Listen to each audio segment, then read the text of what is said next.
एक बार एक पति ने कहा, मौन क्यों रहती हो? पत्नी ने कहा, क्योंकि हमारा रिश्ता बालिग हो चुका है, अतः नाबालिग जैसे तो नहीं कर सकते ना, इसलिए मौन हो गई।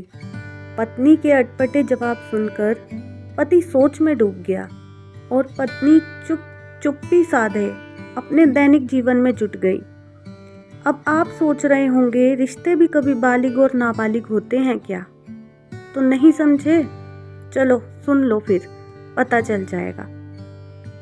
हाथ पांव पर मेहंदी लगाकर आई नई बहू जाने अनजाने में ना जाने कितनी गलती करती है और ना समझ सी पवित्र पांव पसारती सवाल जवाब भी कर बैठती है।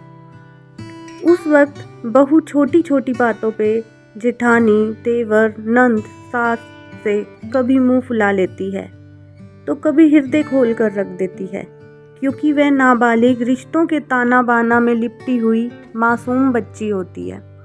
लेकिन धीरे धीरे वह मायका ससुराल दोनों में घुलने की कोशिश करते करते शायद खुद में ही सिमट कर रह जाती है, क्योंकि अब उसमें वह बात नहीं रहती, बल्कि डर बैठ जाता है कि भाभी भाई, माँ पापा सभी को लेकर चलने की कोशिश करते हुए मौजूद वक्त के साथ मौन हो जाती है, या कहिए वह सोचकर बोलती है।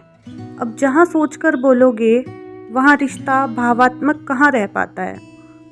अतः यहीं से रिश्ता बालिग हो जाता है या परिपक्व हो जाता है, या कहिए समझौता रूपी रिश्ता निभाने के चक्कर में एक स्त्री मौन हो जाती है।